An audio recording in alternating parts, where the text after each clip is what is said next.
Welcome to Electric Libertyland, episode number 230. And again, I want to tell you guys, I just recorded an episode, which you are going to hear momentarily, with Clint from Liberty Lockdown and Reed Coverdale. We shot the shit. We had a wonderful time. But afterwards, we did a little bonus episode. I heard their best podcasting moments, their worst podcasting moments, in addition to general frivolity. But also, guys, you don't want to miss my good morning fuckheads that I do every day for you. 5 to 10 minute rants from me, your favorite Lions of Liberty host. And it's only for our Pride/Patreon supporters. So check that out. www.patreon. Why did I say www? Patreon.com/Lions of Liberty. Join for as little as $5 a month, guys. Get all our bonus content, including Good Morning Fuckhead, Do Nothing Man episodes, Conspiracy Corners, and much, much more, including Degenerate Gamblers as we get back into the football season, which we love, telling our horrible stories of woe and also placing some bets. Patreon.com/Lions of Liberty. Welcome to Electric Libertyland, here on the Lions of Liberty podcast, your weekly shot of culture, comedy, and liberty with your host, Brian McWilliams. Hot damn, I'm here with some hot dudes. Is that just what I should do now? This is the podcast. Hot Liberty dudes on tap here with Electric Libertyland. Yeah, guys, I got some hot dudes in here with me today. Clint from Liberty Lockdown and Reed Coverdale from the Naturalist Capitalist. But I got to tell you in advance, so please excuse, Reed's mic was having a little issue, and we got it figured out about 40 minutes in. Now, JJ Boogie, who you might have heard on the show, he did an interview with Mark, awesome libertarian, of course, awesome musician as well, is going to see what he can do with his audio magic to clean it up. But that'll be later today. We'll try to swap out a file if he can work some sweet voodoo on that. But in the interim, suck it up, skirts. It's not a perfect world, and it's a fascinating conversation. So without further ado, let's hit it. All right, guys. I am excited to be joined by two gentlemen who have upstarts, powerful voices in the Liberty movement, and who I'd like to welcome back to Electric Libertyland, and we'll tell that story in a moment. But that is the one and only Reed Coverdale from the Naturalist Capitalist and founder of the John Stossel Mustache Exchange. Reed, welcome back, buddy. Thanks. It's nice to talk to you sober, Brian. How dare you, sir? I was sober as a bird. And also, I am joined by Clint, last name redacted, from Liberty Lockdown, who is here again. And I'll give the backstory. So we did, I did a case race. I think I talked a little bit about this on the show, but I did a case race with Will Fight and a few other people. Toad, from the Tower Gang was on there. And I won, to my credit. But I then decided it'd be a great idea to do a bonus show with these two gentlemen who had popped on the stream later on. And wow, I mean, fucking hell. That was quite a show. I don't remember any of it. I went back and listened to it, and it was pretty painful. What did you guys take away from it? Did I impart a lot of words of wisdom to you on the libertarian podcasting game? I took away a lot of hatred and a lot of jealousy. That's what I remember from it. But oh my God. it was playful though. It was so bad. I know. It was funny. I was like so drunk and I was trying to be playful about it, but I listened back. I was like, I just sound drunk and mean. I could sense that it came from a good place, even though in the moment it just sounded very spiteful. But regardless, you guys are in my theme song. It was an honor to be on. It's an honor to be on again. Thank you so much. Hear me roar, baby. Oh, fuck you. No roaring on my show. I don't do that dumb crap. That's Mark's bit. No roaring here. That's why I'm Reed, here. what about you? What were your thoughts after that epic, I don't even know what you'd call it. Yeah, just like Clint, I was just kind of invited into that case race, and at the last minute wasn't expecting it at all. And then suddenly I was on Lions of Liberty. So I was just kind of taking life as it came, a quarter mile at a time. So it was exciting. I loved it. Well, welcome back. Obviously, I enjoyed both of you enough, and I enjoy what you're doing enough to have you back on, and I look forward to an awesome conversation. By the way, real quick before we get into it too, one funny thing is I saw Clint, because I went to the California caucus or Mises caucus event, right? I didn't go to the convention. Right. I know Clint did, but accidentally. What's funny is accidentally. Yeah, exactly. I've texted, because Thaddeus Russell's talking. He mentioned Clint's going to be there. And so I'm like, oh, shit, okay, let me shoot Clint a text message, hey, where you at? Come on over here. And he does. So I start drinking with Thaddeus and Hotep Jesus, and I just get shit-faced, and it takes a long time. But after I'm done, I'm like, all right, Clint, let's go. Let's go drinking, buddy. Let's go out and hit the bars. And he messages me that he's already gone. And not only gone, but you're staying at a hotel outside of Visalia, which is in the middle of fucking nowhere. It's next to nothing. It's in the middle of nowhere. And you're staying 30 minutes outside Visalia? 45 minutes outside. Because can you get a special deluxe discount at the fucking Comfort Suites in Bumblefuck? Why would you do that? Because I had not intended on going. So I decided last minute to go, and I was like, I called up the hotel that was hosting the event. I called up the hotel that was hosting the LP event. Both of them were sold out. And I was like, well, I don't know what I'm going to do, but I need to get on the road because I just wrapped up work. I got a 6-hour drive in front of me. I hop on the road, hit the 5, head straight out there. And on my way, or I just figure once I get there, I'll use hotels tonight and I'll just get whatever the closest thing is. No bullshit. Closest thing was almost an hour away. So, so I'm waiting for you to stop fucking rubbing elbows with my legends over there, and you get all shit-faced. You do a special interview with them, which breaks my heart.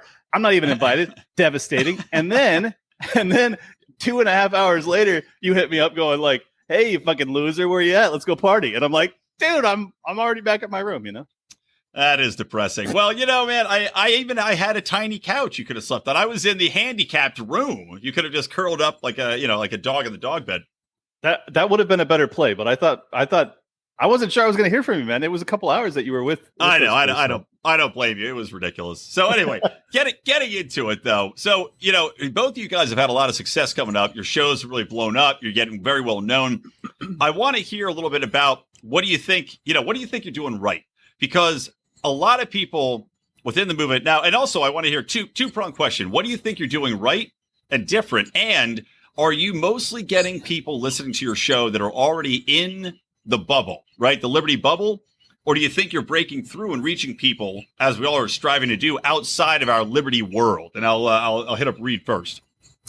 Yeah, so what I think I'm doing right was unity was an extremely easy topic to capitalize on and monopolize on because nobody else was really pushing it. So, it's the typical libertarian thing. I'm a real libertarian. No, you're not. I am. Everyone just fighting with each other. So trying to get everyone to see the bigger picture and who the real enemy is, that was kind of an easy message to push because no one else was. And I wasn't the first guy to say that by any means. Yep. But, I just happened to be in the spotlight at the right place at the right time saying it. So there was a void and I filled it. And as far as the reaching other people or just people in the Liberty movement, I think I'm doing both, but the ratio has gone way up to the bubble because Dave Smith has really promoted me and, all his fans come over. And then Ryan Dawson has been on my show a bunch of times. So all his fans come over. So it's definitely not as balanced as it used to be, but definitely still getting people outside the bubble. I get messages every day about people who are joining the Libertarian Party. Yeah, because of me, at least in part, or they mentioned me. So yeah, definitely both. But awesome, man. What about you, Clint? What are you doing different, man? What do you think the key is to reaching the people and expanding the movement? Well, I can't say that I'm having the same luck in getting people outside of the libertarian circle that Reed probably is, just because I'm not so much of a unity guy. I think that my delivery is more one of righteous indignation and fury. So I think that I'm attractive to people that are very upset. Sexually and in the movement. Oh, yes. Angry people. Clint, fuck me now! That's how it goes all the time. Yeah, it's like that. I get DMs. Drive down the street, look for angry prostitutes. All right, so I get DMs from dudes all the time, just screaming like, dude, you inspire me. You want to hook up? What's up? Like that type of shit. So it's pretty good. So I think that was kind of the niche I filled, was that there was a lot of rage in this scene, and it was not being tapped into. It wasn't being acknowledged. It wasn't being utilized. So I came into it as one of those people, and I just used my platform to vent about the LP, about the direction of things, about the lockdowns, about the direction of our country, the planet, tyranny on this fucking earth. I was like, I just came, guns out, ready to rock. And I think that was the void I filled, is that people were sick of tepid milquetoast takes when our fucking lives are being ruined. And you know what, man? That's what I did. That's hits on something. It's like libertarian. This is where I think the Mises Caucus, which I like their messaging going for principle, right? But it also ties into, libertarians have a reputation for being kind of, fucking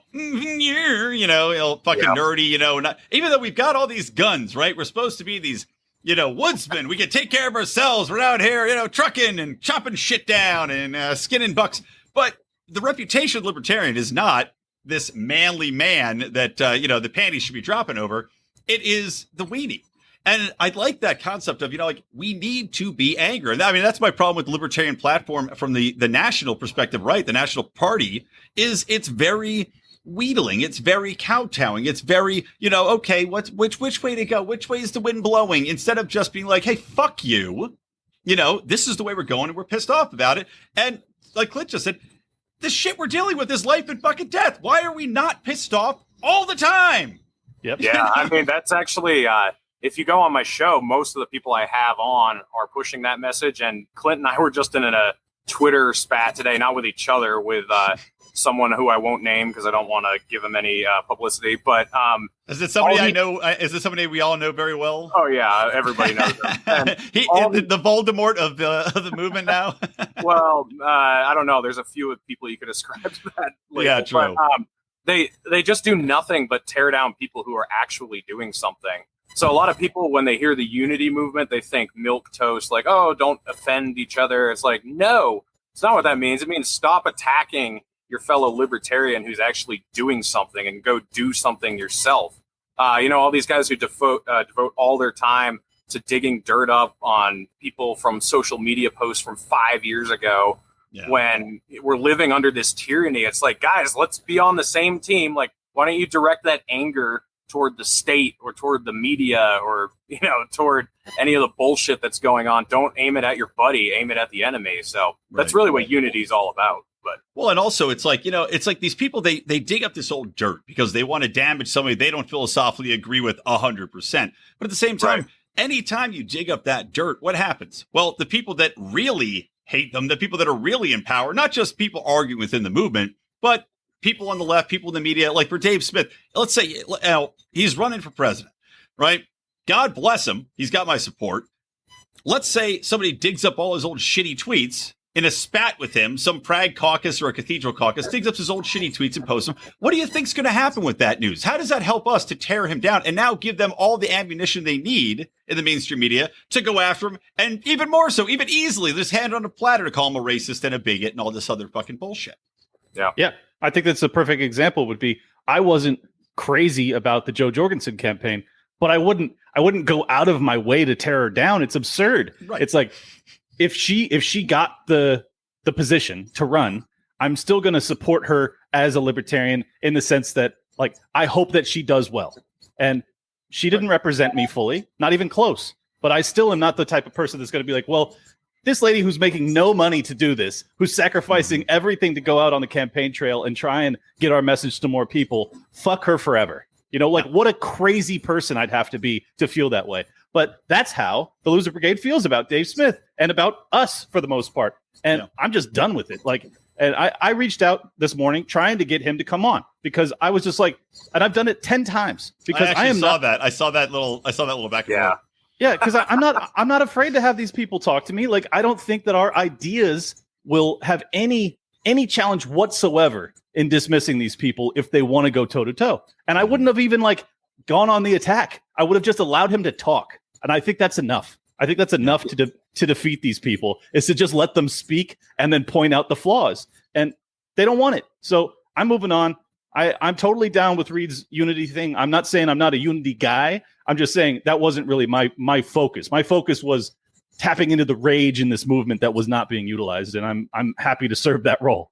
Yeah, it's funny. I actually was telling this guy, go on Clint's show. I don't want you on my show because I don't want to waste like Clint is willing to waste his time on you. So like, go ahead, go. And he wouldn't go. And he's like, no, I want to go on your show, Reed. And I was like, dude, I have the same opinion of you that Clint does. Go on his show. And then I don't know. He was like, I didn't know that you felt that way. I was like, what the fuck? Like, how did you not know that? So funny. Well, it is funny though. Like certain people in the loser brigade, as he called them, they go out and, you look at some of the debates that we've hosted on the line, or the Lions Liberty Octagon, as I like to call it. And, people get beaten down pretty thoroughly, right? And it's hard, and maybe it's just because I agree with what Dave is saying, but I try to position myself and I try to view the world through a pretty, neutral lens when it comes to arguments and simple logic. And to me, it just seems pretty obvious that the logic is breaking down when you see them go head to head, but yet they will not relinquish an inch. And it's like, it reminds me of what I talk about when I talk about COVID or any of these other, or climate change or anything else, where people, they get so deep in with their egos, they cannot let go. And it doesn't matter what logic you bring to the forefront. They simply put up a shield and they will not accept it in any way. Yeah, and that's why I'm not trying to have him on my show to convert him to our side. I am just trying to have him on the show so that I can allow the audience to more fully understand the delusions by which these people operate, because I believe they are genuinely, deeply delusional. Very similar to the people that are COVIDiots, as we call them. The people that are like locked down forever, masks work, vaccines are safe, blah blah blah blah blah. And there's nothing you can say to break through to them. Of course, I'm not trying to have them on my show to convert them. That would be pointless. However, I think that it is valuable to demonstrate how much more well-founded our beliefs are. So that was the only reason I was willing. And ultimately, like, if he ended up coming on and being like, you know what, I've been going hard on Dave for no reason, I'm going to back down. I wish you guys well. That would have been amazing, and I would have been open to that too. I mean, Chris Spangle went on Dave's show, and I'm friends with Chris Spangle, and I give him credit. And this is why I'm friends with him, is that I don't agree with Spangle on a lot of things, but he went on Dave's show and he goes, I was wrong. I was wrong. I still don't agree with on everything, but you were, I was wrong in this. I'll fucking own that. And, back off. And now he doesn't go out his way to criticize Dave all the fucking time. Hey, there you go. Someone with a little bit of character. Amazing. Right. Yeah. Yeah. I mean, I think that a problem we have is we've characterized everyone as red-pilled or blue-pilled. But then you've got Justin Amash, who a lot of people call blue-pilled, and you're grouping like all these complete losers with Justin Amash. So I came up with the term bitch fuck fucks. That's what I call them. Like, these people who are just like, I mean, they exist to do nothing but tear you down. It's not really that they just don't like your messaging. They're just like parasites who want to be relevant by sucking off of your energy, and that's all they do. Yeah, it's like that Roald Dahl book, the BFG. Well, you've got the BFCs. They're out there just stomping around, and they're not here to help you out like the BFG was. They're not nice old men. They just happen to be giant. They're just assholes. Exactly. Well, yeah. And just one quick note: if you see how perilous the condition of our country is and the globe, and you're still caught up in this tit for tat petty nonsense, I can't fuck with you. Like, I'm not even on the same level as you, like, mentally. And I'm not putting myself higher. I'm just saying it's a different perspective entirely. Like, I am here to try and save my family and my kids and my kids' kids. That's what I'm fucking here for. So if you aren't here for that, I don't have any use for you. Like, you need to understand how dangerous this situation is. And a lot of people don't. A lot of people think this is just like some political game. And I'm not playing a game. Like, this is life and death. So are we going to start acting like it? I hope so. And I think that's why I ride with the Mises Caucus, is because I think they are the people that feel that in their bones. And we need a hell of a lot more of it. Yeah. Amen. Well, let's get into some news topics. Talking about life or death situations. Now we are removed from the Middle East. We're removed from Israel, right? So we are looking at a situation over there that is, an apartheid state, arguably a form of genocide, right, with what's going on. But the average American just looks at it as, all right, well, we've always supported them. We support them. There's a lot of Jews here. There's a lot of Jews there. Let's not worry too much about it, right? We're unaffected for the most part. So what do you guys think right now of what's going on with Israel-Palestine? And also in the light of, like, I sent you guys a couple of news links where you've got Netanyahu basically saying something that we already knew, which is that he's totally fine taking over Gaza, taking over the West Bank, basically, militarily taking it over. And I would argue they already have, because they're a locked-in nation. And also the fact that we also see a report of bombers taking out a building because they were frustrated with the fact that that Hamas has a Gaza. By the way, I'm hearing a little bit of feedback. I think it probably is Reed, because you don't have headphones. Yeah, sorry. I don't know. Maybe just turn it down a little bit, because I was just hearing myself. Anyway, go ahead, Reed. Start it up. Yeah, I mean, it's funny because if you call Israel an apartheid state, you make the Zionists angry, and then you say, okay, well, if it's not an apartheid state, then they're attacking a sovereign nation, Palestine. Is that what you want to say? And then they get angry at that too. Like, I mean, you can't reason with them. And I talk about religion a lot, and this is one of those few areas where religion really does play a big role. Like Zionist Christians, you can't get past this topic with them. And I grew up in that atmosphere, and you try to say anything negative about Israel and they just shut you down, and there's no critical thinking about it. Like, it's just, nope, I'm not going to hear it. And, we are funding both sides, but very lopsidedly. And we only fund Palestine at all because Israel needs Hamas to exist in order to keep doing what they're doing. So I don't know. To me, it's just a complete mess. It's just a typical U.S. involvement in the Middle East. We're not purposefully trying to solve anything. We're just there to thrive off the conflict.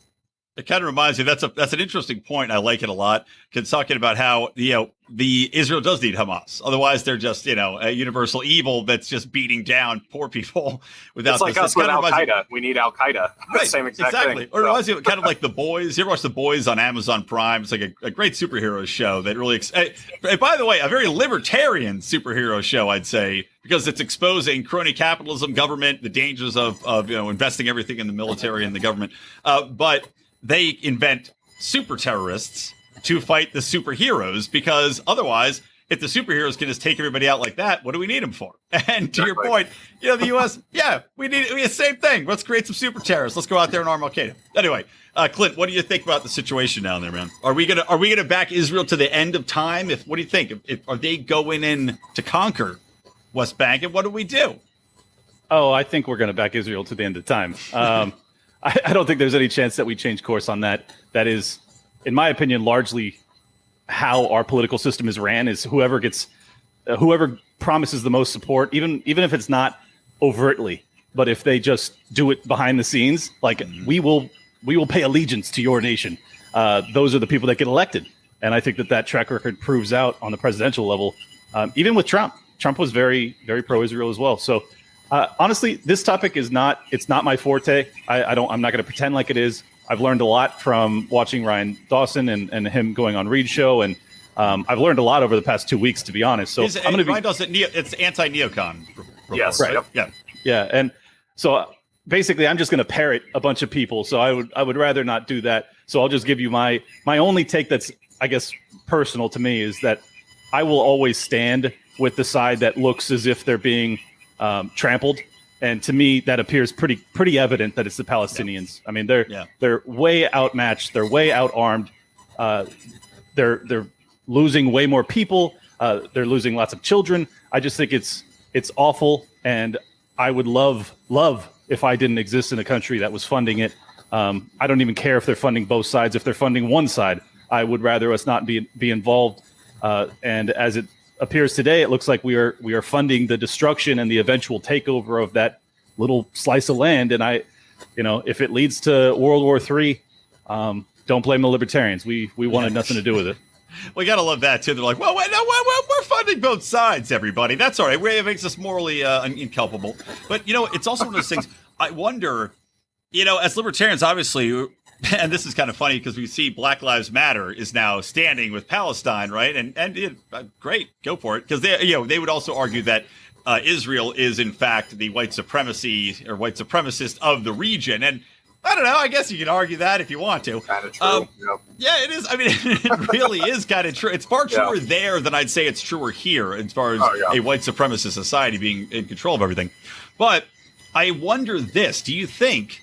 And, this kind of harkens back to Ron Paul. Ron Paul had called out AIPAC, right? And we used to do, back when Lions of Liberty was just a website, we did a whole thing. Ron Paul got these amazing 32 points at the end when he was retiring from the Senate. He was get his, Congress. Congress. Conflating with Rand. He gave this, great speech with 32 points, and we went through point by point. But I wrote a whole piece about AIPAC and how, it was so amazing for him to call them out.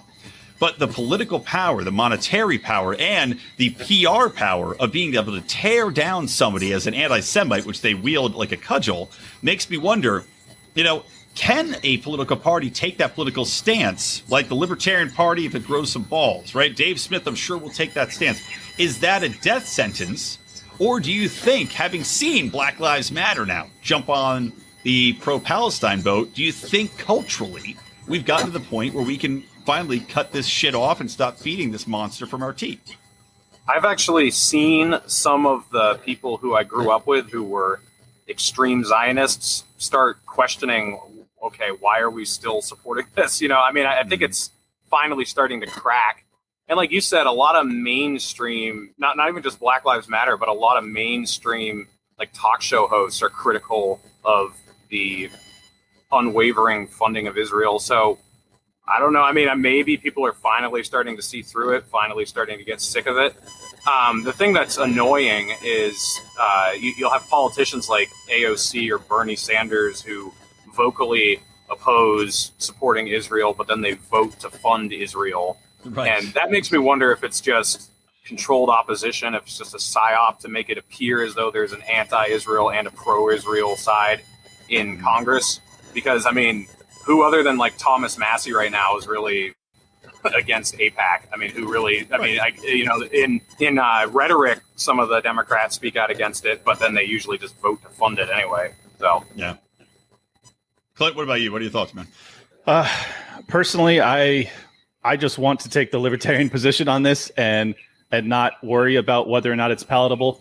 I think that there is a desire for truth-telling and honesty, even if you're wrong, that if we don't fill that void, we're doomed. So I think that it's important that we be very, very honest about what we think. And if it's a topic that we can't come to a consensus on, state that. I think immigration's a perfect example too. Like, we don't have a firm consensus amongst libertarians as to how to handle the border. I would rather that not be what we run on. Now, There are areas where we do have consensus, so let's focus on that. If Israel and Palestine, if that comes down to a consensus thing and we actually have a consensus, I'm fine with running with that. I don't really care if it's politically palatable, because I'm not in this personally to get 51% of the vote. I'm here to convert people, and I'm here to like save people and save their souls even. Like I would much rather us just tell the truth about what we think about these situations and let God sort it out, because I would just rather have a clean conscience when this whole shit comes crashing down. So that's my perspective. Yeah, the easiest thing is just to say, take the libertarian stance that we shouldn't be giving foreign aid to anybody.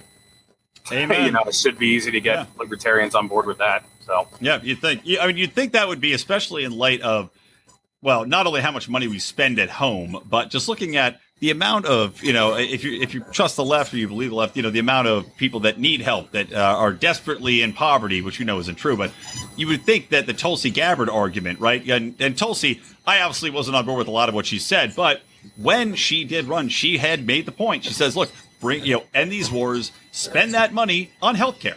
And it's like, okay, I don't agree with universal healthcare, but I could certainly fucking support that instead of continuing to bomb the shit out of everybody, continuing to do nothing, continuing to fund things that make no sense. So, that's where it also strikes me like there are a lot of libertarians, and I don't know what you guys thought about Tulsi Gabbard, but, there's a lot of libertarians who just said, screw her because of her views on healthcare and climate. And in my opinion, we can't simply say screw her. You can't write people off because one or two of their views disagree with you. And they're big views. Don't get me wrong. Climate change is a big initiative. They're trying to rebuild the economy. I don't think Tulsi would go along with that. But still, we have to find some allies where they exist. And you have to fucking make coalitions where you can. Yeah, I think the only red line with Tulsi that she crossed was guns. She wasn't good on guns, and for me, that is a genuine red line. So that was I could have overlooked all of the other stuff, to be honest, because she was pretty good on war. But if you're even going to float the idea that I can't defend myself, peace. But otherwise, yeah, I agree with you. We do need to make some compromises. I'm not going to ride my principles into the dirt. I would like to see some liberty in my lifetime. I would like to have the capacity to raise a family in this country and not have to flee. So yeah, if that requires some compromise on some economic issues, yes, I am willing to do that. Well, I mean, I think that's kind of the irony too, is libertarians have a reputation as being, completely uncompromising, even though the LP seems to be bending over backwards to be compromising cucks, CCs. But we do have that reputation as being utterly uncompromising. I think that's something that does need to change in a way, but it has to be under the principles that we believe in. And yes, okay, if you're going to go along, Cory Booker and the First Step Act is a good example, right? You had Rand Paul supporting that. That was a great way. It was a great forward step in prison reform. We can get behind that. It makes sense. But avoiding that stereotype of we are going to have tunnel vision, move forward in this way. If you don't agree with us, then fuck you. It all is moving the ball forward. Yeah, I actually volunteered on her campaign in New Hampshire, and I actually know her. But it was tough, especially the gun thing that Clint brought up. And I actually I harassed her a lot on that issue because she was in New Hampshire a lot, and I told her, you're losing a lot of votes because of this. That was the only real angle I could use. But yeah, I agree with you. You didn't harass her enough until she got a second white streak in her hair. That's how you know you've gotten to her. Or I have to ask, did the carpet match the curtains? Is there a white streak below and up top? I need to know. The people need to know. Yeah, the people aren't going to know for now. But if Reed knows that, he is officially a legend. Reed looks up. Right. Reed looks down and then looks up, and his mustache has a streak in it. Like, whoa! Yeah, no, but you're right. I mean, that's a great way to also show people who aren't libertarians, like, hey, we agree with you on a lot of this stuff, and it makes them more interested. I actually converted a lot of Tulsi supporters to libertarians after she dropped out. And even while I was on her campaign, when we were, like a couple volunteers, we were putting out signs and we were riding in a vehicle together, and I was telling them why free college was a horrible idea and why Medicare for all was a terrible idea and why gun control is stupid or whatever. So, you infiltrate the other side and you show them like, hey, you guys are right here and here and here, but you're wrong here, here, and here. If you're just screaming at them from across the street that they're commies and that they want to take your self-protection away, they're not going to listen to you. But if you go and talk to them and show them like, hey, this idea is great, but think about this one, then you can actually make progress. So yeah, amen.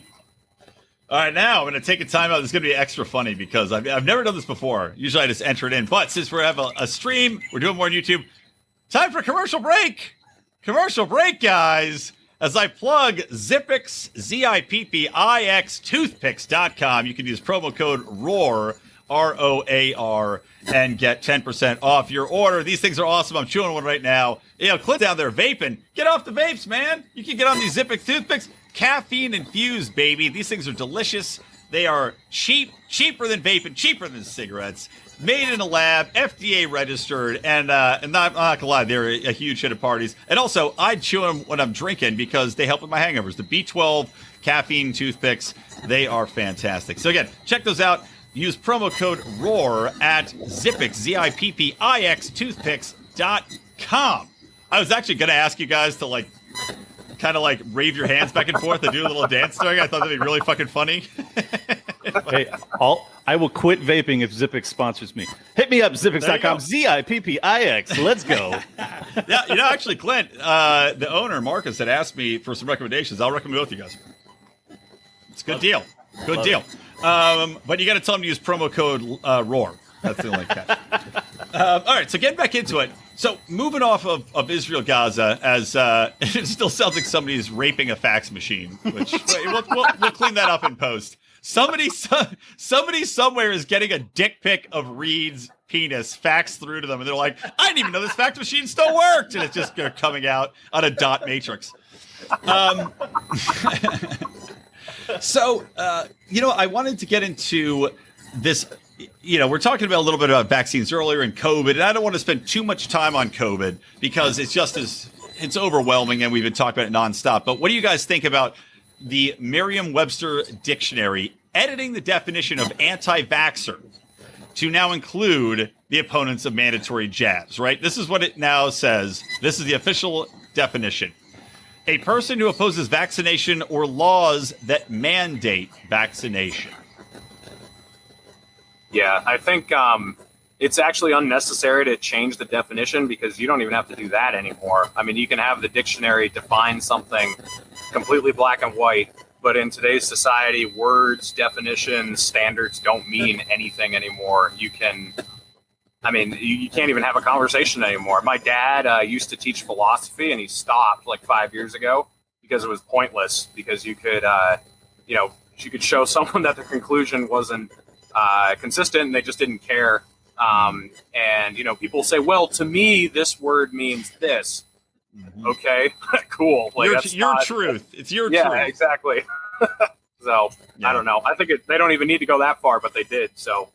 I actually love it because it reminds me. It doesn't remind me. It is straight out of 1984. I mean, it is Orwellian by definition. So they'll rewrite that definition eventually too. But I think it's I think it's great. I think it's great because it really shows that the language is evolving under our feet, and I feel like a crazy person because I used to be considered a fairly progressive person in the 90s and early 2000s, and now I'm some alt-right, bigot or whatever because I don't I don't put Black Lives Matter in my Twitter handle or some bullshit. Or your pronouns. Yeah, I don't have my pronouns, so obviously I don't care about trans I have people. my pronouns so I don't get nuked, and they are shall not be infringed on my Twitter page. Nice. So I like it. I love that they're being more transparent with it. I think there's also an interesting point to be made that because people aren't buying physical books anymore, that the dictionary is now a clickbait item. So they are likely changing the definitions just to draw attention to the fact that they still exist. And it's like what we're witnessing a lot of the time is just the dying of print empires. And I think that's why I think unfortunately it may take society with it because our news is now so corrupted to the core with this clickbait bullshit and all the SJW nonsense because they know it'll draw eyeballs and it's all rage bait, really. Yeah, no, I was gonna. You made a point. I was thinking the same thing. Is that this is clickbait? I mean, for sure, it might be kowtowing to the liberal mob, but it also, without a doubt, is clickbait. They knew. It's like when PETA puts out a press release about a Super Bowl ad that had no chance of running. They're like, "We're going to show 50 bunnies being slaughtered," and they're like, "Oh, they turned it down." It's like the same fucking shit. It's just a PR stunt. But at the same time, the fact that it exists in this format shows you the complete illogic of the world at large, in that the opposition to a government mandated vaccine. And again, this is people on the left arguing this and then saying, we have to convert black people who are skeptical of getting a vaccine because the government has experimented on them by injecting them with so much shit.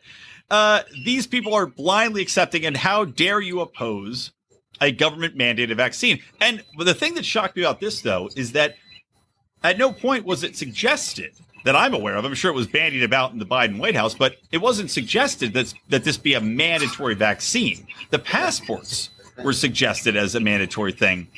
So I was like, this is a kind of a bold step by Merriam-Webster to invent a definition which, to my knowledge, does not exist in the public lexicon yet. Yeah. No, go ahead. You can go, Clint. Well, I was just going to say, shout out to the black community. They're no longer just experimenting on you. It's now all of us. Aren't you happy? Equality. This is progress. This is equality, folks. Oh, no, not equality. What's the word they like to Equity. use? Equity. We are now equitably treated as lab rats. Pretty dope.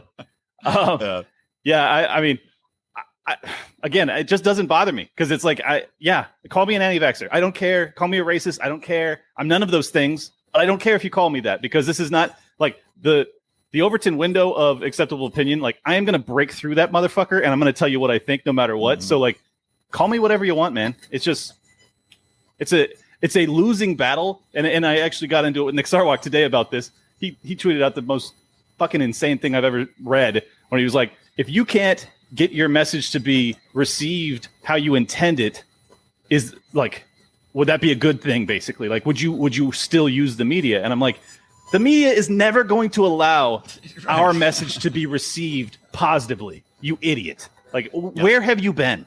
Yeah, Gary Johnson got dragged for eons because he made one misstep about Aleppo. Now, was it a big misstep? Yes, it was. But still, had he not been a libertarian, they wouldn't have crucified him over it. If it was fucking Hillary Clinton, they would have moved right past it. And we all know that. So, I don't know. Yeah, I think there are some really good people on the left who are opposed to this craziness because they know it's going to be turned against them. I mean, so many people are looking at this as something that's just going to be used on the right, but they're going to use it against all of us. You know, they're just the center left woke people. You know, they're just using them as pawns right now. They're not, they're not protecting them. They don't look at them as their favorites or something. Like, they're just using them as idiots right now. And as soon as they can, they're going to turn it against them too. So, this involves all of us, not just the right. I think that's actually really hopeful because we're seeing more of this. Black Lives Matter talking about how they're not getting anything. They can't even get a meeting with Biden and shit like that. The supporters of BLM that are genuinely after funneling all that money to the Democratic National Party, all those fans. Worked out how great. Funny is that? I mean, I gotta laugh. It's pretty funny. I like it. Oh, I think it's beautiful because it's showing them that all you're getting from this is nothing. I mean, you're basically you're in the streets marching, you're burning shit down to get these people in power that don't give a fuck about you. Once you see that, and I think it's an arc that all political activists goes through. Same with libertarians, same with Republicans. Republicans are feeling the same way. They know the RNC doesn't represent them anymore. Democrats are now starting to recognize the DNC doesn't represent them, and that's fucking beautiful because the more people start to see the truth, we might actually stand a chance of like working our way through this outside of the political system or the unity stuff that we talk about all the time. Like, we need more people to understand the system is corrupt to its core. If you support a D or an R, basically whoever they are, you're not getting anything new.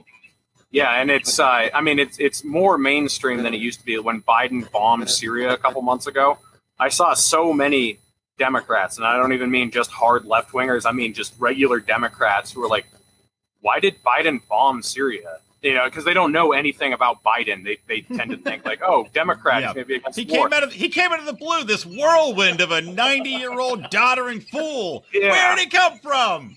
And then the same with when he was standing up for Israel over the last couple of weeks. So many Democrats were just like, I voted for you. I campaigned for you. I gave you money. I don't understand. And it's like, what? They are waking up. It's hard not to laugh. It's hard not to laugh at their ignorance. Don't worry, folks. The presidential pardons for nonviolent black drug offenders are coming down any day now. Any day. Anytime soon. The federal legalization of marijuana, any day. You know what? I know. Somebody just said there's a weird ringing sound in the background. I'm well aware. Don't worry. I'm well aware. We don't know how to fix it. Hopefully, it on the YouTube we post, it'll probably still be there. We'll try to fix it in post for the audio stream, but it is what it is. It is what it is. Deal with it. You'll get used to it. It'll become something you can't sleep without. All right. Let's if that's move my on. fault. I don't know if it's you or Clint. I'm not placing blame. It's just a weird humming. I muted myself and it's still there, so it can't be me. Okay, well, watch if it's Brian. That'd be great. That would be fucking funny if it was me. It's fine. It's people get over it. If they want to listen hard enough, they'll get over it. Oh, it stopped. That was Reed just muted himself. So that's okay. Well, it's definitely Reed. Yeah. Here, wait. Right. Yeah, it muted it. It's got to be it's something with your mic, man. Well, again, we're 40 minutes into the show at this point. Is that better or is that worse? Talk. Say some things. Can you hear me? Can you hear me? Hello? Yeah, we can hear you. The feedback's gone. The feedback stopped. All right. Yeah, it must have been my mic. So. Oh, okay. Yeah, cool. It's better now. Well, thanks for figuring that out. 41 minutes in. 41 minutes in. Well, hopefully we can clean up in post. If you watch my show, you know there are plenty of technical errors all the time. So it's just exactly. The guy's he's in a fucking cab of a trailer truck right now, guys. I mean, give him a goddamn break. You don't give Roger Paxton a lot of shit for podcasting from the back of a pig. No, he doesn't even do podcasts anymore. Okay, so I want to do this topic to wrap it up, right? Because full disclosure, I got in a fight with a guy who's a writer for The Root on Twitter about this, and I was drunk. It was late at night. But that's what I tend to get in Twitter spats, because I tend to avoid Twitter most of the time, right? I mean, I'll go on there just to check shit, but I don't really get in fights because it takes too much time and 140 characters to get into fights on Twitter. So I only do it when I tend to be a little drunk. And I got into a spat on, I think it was like Wednesday night of last week. Maybe it was another night. With a guy who's like a big writer for The Root. And he had tweeted out, he goes, it's cancel culture that this woman so it's the creator of the 1619 Project, Nicole Hannah Jones. He tweeted out, he goes, this is an example of cancel culture, and snowflakes on the right, or libertarian snowflakes, say that it only happens to them. Well, here it is. This is happening to us, right? And I wrote him back. I read the story, and here's the story. I'll give you a quick synopsis. This woman is obviously a journalist working for the New York Times. She's the creator of the 1619 Project, which is, let's be honest, highly controversial. It has been attacked by almost every legitimate historian to say this is not factually accurate. That aside, right, she was offered she was trying to get a position at North Carolina Chapel Hill, and the journalism department had supported her. Big shock, right? A very, pretty much every institution is left-leaning when it comes to universities. The journalism department said, yes, give her the position, right? Now, this was going to be a tenured position, the Knight Chair in Race and Investigative Journalism, right? Tenured professorship. What she ended up getting was she was offered a 5-year professor of practice position. So to be clear on this, she still got offered a job. She still has a job. She's still unbelievably prominent. She's still on every mainstream media platform. And I'm sure there will be other colleges lining up to hire her. Now, I basically tweeted all of this back at him, and of course I got pushed back, and the guy saying I'm rewriting the definition of cancel culture because I had said cancel culture is more in line with a social mob canceling you and you're not able to work anymore. So what are your thoughts reading this story? Do you think this is cancel culture, that she was denied a tenured professorship or not? And as a side story, there was an AP girl that just was fired, an AP reporter fired for tweeting pro-Palestine tweets that was fired recently. So are either of these cancel culture? No. In my opinion, no, not at all. I have never opposed someone being removed from a job or removed from public life if you are lying, if you are actually spreading mistruths, and if it can be demonstrated that you are being deceptive intentionally, which I believe she has been demonstrated to be doing. So, no, I have no problem with that. Also, these colleges are a disaster. I want nothing more than to see them raised. So, I honestly, I don't really care about this story because, there are so many bad professors. I think the biggest mistake she made was she should have gone to Harvard or some, Stanford, and they would have given her a tenureship right away.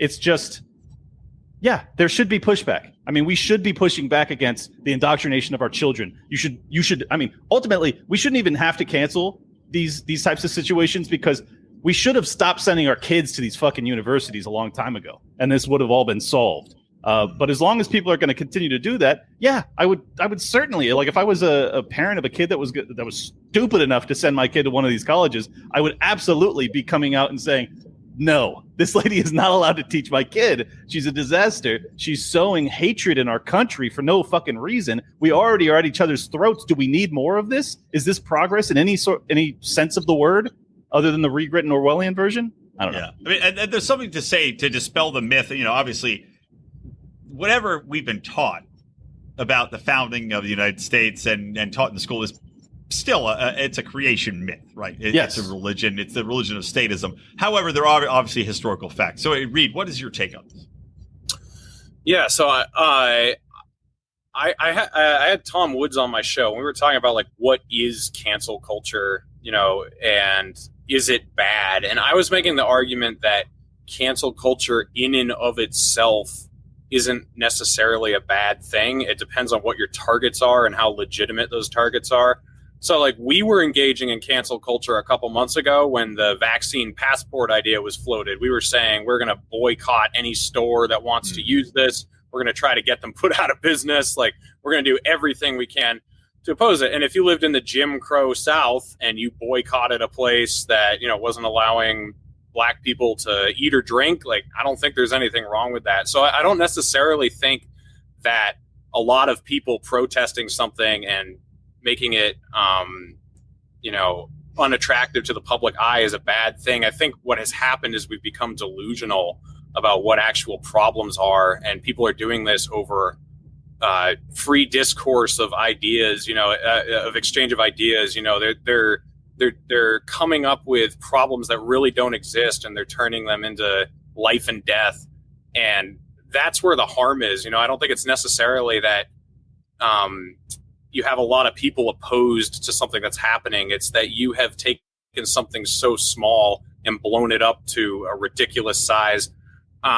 So I don't know. Like, I don't necessarily think cancel culture is bad in and of itself. It just depends on what the subject is and how seriously you're taking it. That's something, sorry, go ahead, Clint. I just wanted to say the beautiful irony in all this is that the reason we are not capable of canceling the right people are because of people like Nicole Hannah-Jones, because they have built this sickness into our fucking our mind space where we judge things based off of like microaggressions and all this nonsense, and we're like, oh, this guy said, like, Zuby got suspended for saying, hey, okay, dude. Like, I mean, this is madness. Why, did he misgender somebody?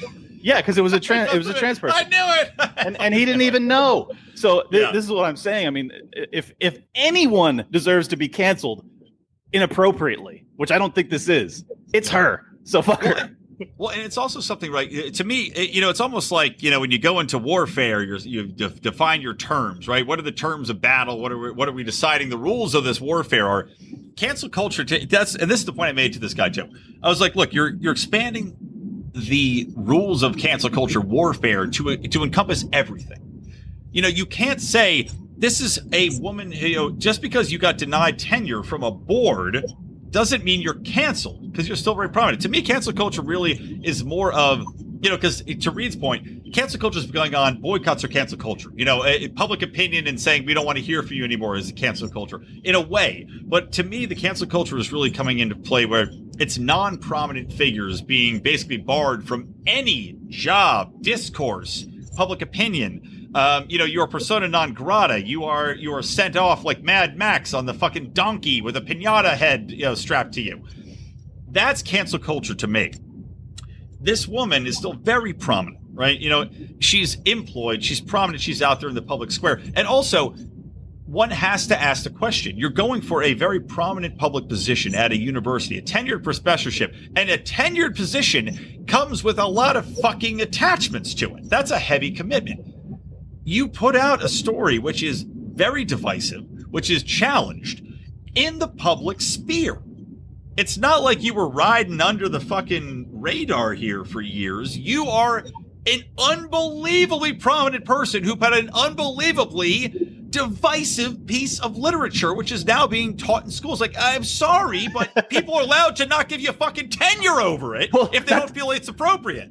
Not to mention that, but it's academia. We are supposed to be canceling people who have shit ideas in academia. That's the whole idea of peer review, is to be like, no, this is wrong. So that's crazy. Secondarily, stop playing their fucking games. If he says, oh, you're changing the definition of cancel culture, bitch, you created it. And you don't play by the rules anyways. They write the rules. None of this shit ever applies to us anyways. So, like, don't worry about them calling us hypocrites. It doesn't work on them. It shouldn't work on us. We are in a war with these motherfuckers. So we got to just keep it moving. And third, tell me one person on the left who has actually been canceled. Like, really, genuinely deeply canceled. One. Epstein. Okay. Yeah, canceled. Okay, fair enough. But he didn't kill himself. You got Owen Benjamin, Alex Jones. I could go down the list. Yeah, Owen's been on the show a couple times, man. I don't even know. I actually reached out to Owen. Now he went a little off the reservation. I'll be honest. He went a little off the reservation, but I'd still reached out to him probably a few months ago, and I don't know, man. He's just off in the fucking wilderness. I don't know what the fuck he's doing now. Yeah, Hey, you didn't Brian, get back to me. I can't let this go by without pointing out that you said, to me, cancel culture is. So maybe we should. Oh no! Maybe we should look up what Webster Dictionary says cancel culture is. Sorry, I just had to throw that in there. God damn it! I'm sharing my truth too much. No, but yeah, I mean, I agree with you. What you're saying, that cancel culture is when it's what I was pointing to with it. It's the extremities. You're taking someone who's so irrelevant and you're ostracizing them over something so dumb. I mean, that's kind of the epitome of what cancel culture is today. It's the overall concept of, saying ideas are trash and, boycotting or disapproving of things. That's fine. It's just when you take it to the extremities that we have where you're making it impossible for Joe the plumber to get a job because he thinks some dumb thing or whatever. So I agree with you. It's like the guy that worked at Google that wrote the paper just saying, oh, James Dalmore. Yeah. James Damore, I think it is. Yeah. He's probably blacklisted from tech companies after that whole shit went down. That's a guy who didn't have any power. And I don't really play this power dynamic thing because that gets into like Marxist tactics, but let's be honest. He was just an employee. Too many sexual harassment lawsuits in my past. I don't get into the power dynamic. That's not what I meant. That's not what I meant. That's why they call him Liberty Lockdown. He went to jail for a few months. This is why I've never had employees, because I can't trust myself. And me personally, though, I'd talk to anybody. I think that I'm just saying in general, society is going to have cancel culture, and that's not necessarily a bad thing. It's just when they take it to these levels. But me personally, I think that if you want to show someone that their ideas are dumb, you should go talk to them and, expose their ideas for what they are. Like Clint was saying, if he could have that guy on his show, he could just let him talk and expose himself for what a fraud he is. Dig your own grave, homeboy. Yeah, that's the way to change somebody's mind. I mean, if you tell them, I was having Ryan Dawson on a few days ago, and he said, if you call a Nazi, okay, they don't care because that's what they are. Or if it's like calling a communist. So the way to change their minds is to actually get in there and, have a logical battle of ideas with them. So, I mean, cancel culture, even though it exists, I don't think it actually ever really solves anything. If you cancel people, you actually radicalize them and you give credence to what they're saying, because you don't usually have to censor something that's not true. Like they don't censor people for talking about aliens or stupid crap or crazy 9/11 conspiracies. They censor you when you start talking about things that might have actually happened. Like a Wuhan lab leak. Yeah, exactly. Yeah. No, that's actually a really, really. That's actually a good point. I hate when people say that, and I just said it. Yeah, no, that's a good point. You made a good point. Imagine that. I don't know what. No, that is a good point, though. It's an interesting point. That the ideas that are pushed back, and again, maybe that's why libertarians are always shut down so hard, mocked, and dismissed instead of people talking to us, because we know, and there's a reason we're all in this movement, because we know that philosophically, logically, when we argue, it's hard to beat us. I have said this on the show, and maybe one of you could give me an answer on this, because I've thought about it. I was arguing with my father-in-law, and who's a very intelligent man and has come farther towards libertarianism since he's become a property owner and gotten older and just been fucked by the government, which is funny to see because he was super left. I was laughing. I was on his boat with him, just laughing because he's become so much more libertarian. But the one thing he got me on that I really could not provide an answer was air pollution. And it's the one thing where, from a libertarian perspective, I really don't have a good answer for it, because it is hard to prove who did it. It's hard, private property rights. Like, okay, well, I'm dying from this shit. I don't know where it's coming from. How do I prove it? Do I have the money to prove it? Who do I sue? Who do I go to prove that? It's a very difficult topic. And I know I didn't prepare either of you for this. I'm just saying, thoughts, gentlemen, because but I will say this. I said, you know what, John, you got me. I don't have an answer for that, man. They asked me on the Tower Gang podcast if farting in someone's window violated the non-aggression principle. kind of the same. I didn't really have. Well, at least you know what butt it came out of. In this scenario, you'd have to have two butts, and they'd have to be silent but deadly, so you didn't know which butt did it. That's correct. Yeah, I don't really have a good answer for that, and that's actually been something that I'm a huge nature guy. I've been to like a bunch of national parks, and honestly, like that was one of the statist positions that I've been letting go of the hardest. I finally did, but I don't have all the answers.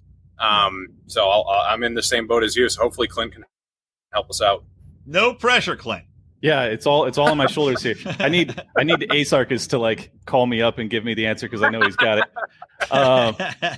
Yeah, I mean, I think for the most part, you will know if the pollution is significant enough, you will be able to identify who's the perpetrator. Obviously, if you're in somewhere like China where it's just industrial pollution is everywhere, and you just don't have any regulations to deal with it, I think that there are certainly situations where you would not know who is actually the one that gave you the pollution.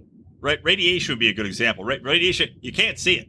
You breathe it in, just like pollution. You can't see it. So if somebody is having radiation, okay, so radiation poisoning, that would be. I mean, how many nuclear power plants are in your area? Like you're gonna. Well, yes. You're probably gonna be able to figure it out. Like I have Senonofre near me. If I had radiation poisoning, I wouldn't be like. I bet it's those Fukushima motherfuckers. But the problem is with this argument is that empirically though we have to strongman this. We have to steelman this. Right. Empirically, they could say, well, there's more than one. That's the response. There's more than one. Why don't you sue them both? I mean, what do you do? I mean that's probably the answer. Personally, I think that the problem is that we have too much regulatory capture, where we have these industries that they don't have to compete, so that you end up in the situation where they're so financially well off that they can defend and crush anybody who comes after them. I think if you were to free the market, you would have a much more competitive environment and an economy in which you wouldn't have so many monopolistic forces that can defend themselves by hiring the best attorneys on earth and just crushing the little guy.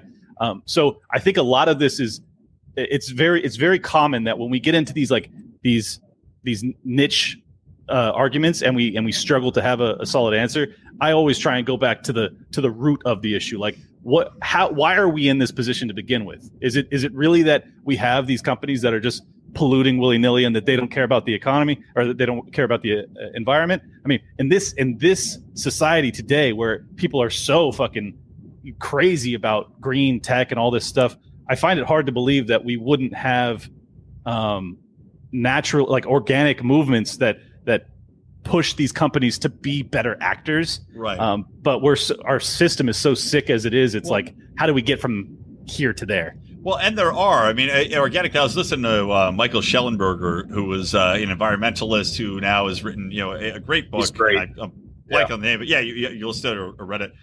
I can't remember the name of it right now, but I've been listening to it, and he's taken the position where so often and I've argued this too. I was on this panel with again me and the firing squad, basically. A USC professor in environmentalism and whatever else, and me up there as a libertarian arguing. But what's funny is the argument I made was that number one, human action, human intuition, ingenuity, and the marketplace will drive the solution to climate change. Right. That was my one. And then the second thing was talking about how the third world nations that are polluting the most, right? Let's say pollution, like, because you were just talking, Clint, about, okay, we have these people that are polluting, right? We have a society set up where the incentive is actually to get past that pollution point. The best thing we could do would be to help these countries that are polluting, burning coal, that's expensive. It's or it's cheap for them, but it's expensive in the carbon cost. Get them through this point. Get them to a higher GDP, a higher wealth point where they can have cleaner energy, because that is the evolution of climate. And that's the point I've been making this bill. And that's where Schellenberger backs me up and everybody else. And that's the thing is like, push them forward, help them forward, and you don't have to fucking worry about it because the natural market incentives is cleaner, more efficient, better. And if we were to get the government out of the way, we would almost certainly have really high quality, zero carbon emission nuclear energy, which is another problem that I would definitely throw in their face if they want to get real froggy about it. By the way, Michael Schellenberger, I Googled it for you just because as an author, I would hate to not have my book shout out. Apocalypse Never, Why Environmental Alarmism Hurts Us All. Yes, Apocalypse Never. That's the one. All right, well, gents, let's wrap it up. This has been awesome. We're about an hour in. We could keep shooting the shit if you want to do a bonus episode after this for 15 minutes. It's up to you. I don't know if you guys. I know Reed's got to drive, but Let's I got wrap my it up. 10-hour off shift, so I'm good. But Yeah, I'm All ready right, to rock, well, buddy. we'll stay on then. We'll do. I'm ready to roar, Brian. Goddamn right, you fucking piece of shit. Go on Mark's show, trash ass monkey with that terrible cheesy garbage. All right, Reed, tell the people where they can find you. And by the way, I'll send you guys another link to restart this to do a bonus. So where can they find you? Tell them about your show. Where can they find you on social media? All that good stuff. yeah, I'm the only Reed Coverdale in the world and the only Naturalist Capitalist in the world. So if you search that anywhere, you'll find me. But I'm mostly on YouTube as the Naturalist Capitalist and Reed Coverdale on Twitter. Follow me both those places. Got a lot of big guests coming up. Got Nick Gillespie coming on next month. And the next Four Horsemen episode is me, my friend Eric, Ryan Dawson, and Scott Horton. So if I get a single word in on that video, that'll be amazing. But yeah, no shit. please subscribe to me and follow me on Twitter. And thanks for having me on, Brian. Yeah, man, for sure. I am at Liberty Lockpod on Twitter. Most of you guys already follow me, probably. Liberty Lockdown is the show. It's on. You can follow me on Instagram, also YouTube, Spotify, iTunes. I have Gene Epstein coming on. By the way, I'm a mortgage broker, so like my expertise is really in the real estate field. So I think you'll be very interested to see what I see in that. If you check me out, I'm having Gene Epstein on to talk about that. I have the Redheaded Libertarian coming on this week, Dave Smith, and I don't know, bunch of other. Oh, Ryan Dawson as well. So it's gonna be fun. Check it out. If you're as pissed about everything as me, you will enjoy my show. There you go, gentlemen. Thank you for joining me. This has been a joy and a pleasure. I hope you enjoyed it more than the last time you were on the show with me. I know I did. I know I'll remember it far more. I enjoyed both times, to be honest. Yeah, they were both great for different reasons. All right. Well, for me, Brian McWilliams, from Reed Coverdale, from Clint from Liberty Lockdown, and from the Lions of Liberty, always stay plugged into Liberty, everybody.